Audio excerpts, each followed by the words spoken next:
Namana ba text Tourira ba? Ugi phone na wala ire na ha.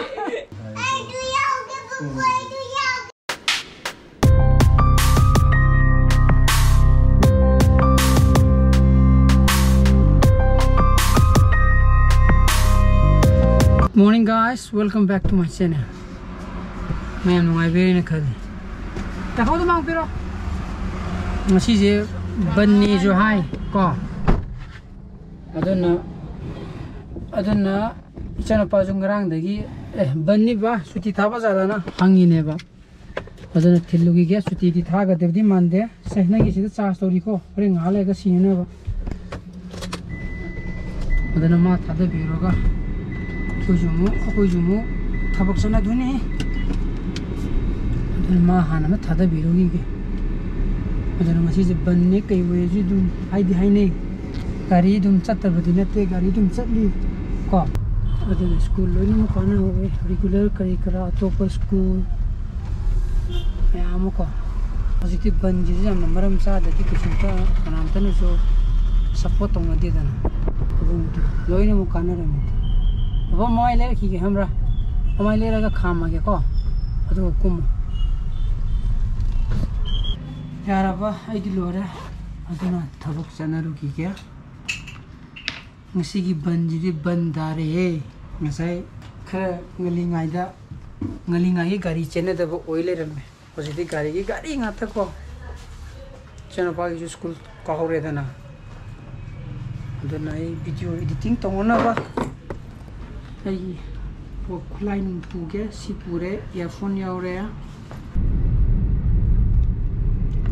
Masidi kaino ban leibuna ra karino lambi je puang hangi da masidi nutaga kitang thengdar lak pajina ra kaino ter ma khaida chapana bo hen chingre duni ha ja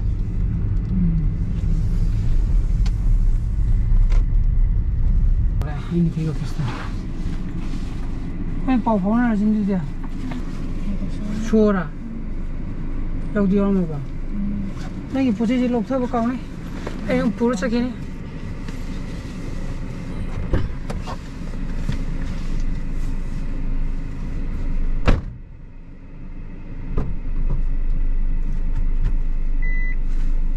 Where go? Mama, Tadara, I'm school. That's some music credit. Saki Bandana. I just Banja Karigi Kauri Bano, Kana Kauri Bano, is in the country. Katuriko, no Banja country, the music credit. Yam kind of chin with the oitry. Kita timing sudah bokok. Juga di sini. Ada macam laga dah ni. Toro. Green tag rek. Hei nangoro. Sim dia ore. Sak thok ke. Aku cakap dora. Masai tidur ke mana ke? Koi di lunch ni ke sah tu je. Ni koi mimi singju ke sah. Minang ini muruk ke satu malida. Muruk kita happy ni ko mali ko ini muruk sadu mali sabra sadia nanti muruk sadu ni sinju ni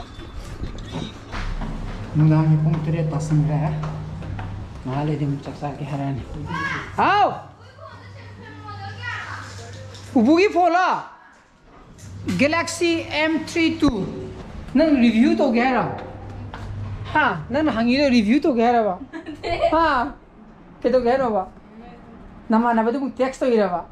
Ugi phone na wala ire na ha.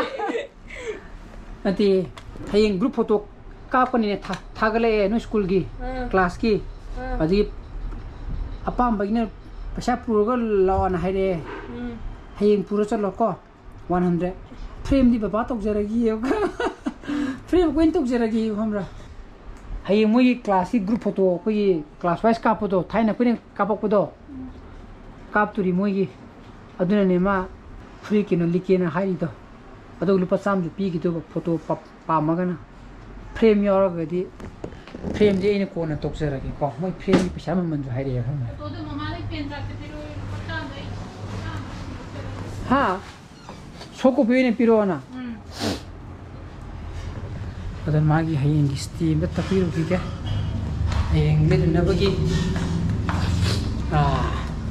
hayeng je pui nau ju thola ka ta ba de hayeng pui la pung baro min ni pung ai flight ni na ado isang pa je na lo bi ram ba ya ka tra ama ma khai ni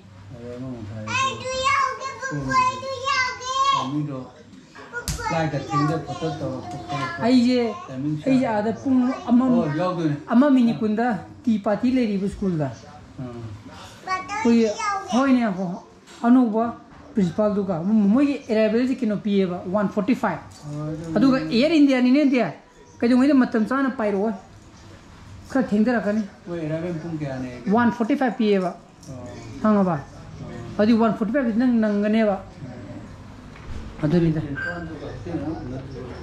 ai di mayam plug ina phamdri ba adu na hayeng ti party ma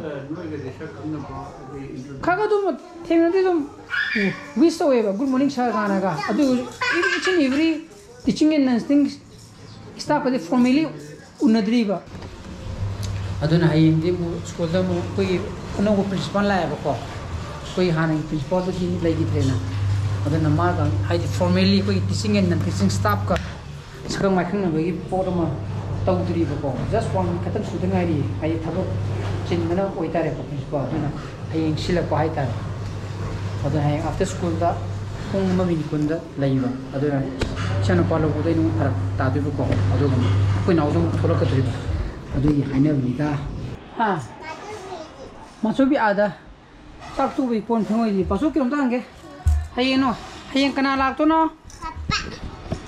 nangi kari le ra kani hai helicopter helicopter mai hambi adi baba na tho lak to roi helicopter da kamai lak tu ba konan na aeroplane de tong ga kana no aeroplane tum du ja ngone ai ga adi baba di kai lak to ba aeroplane da tu bi skun na ko tu bi skun chal watra che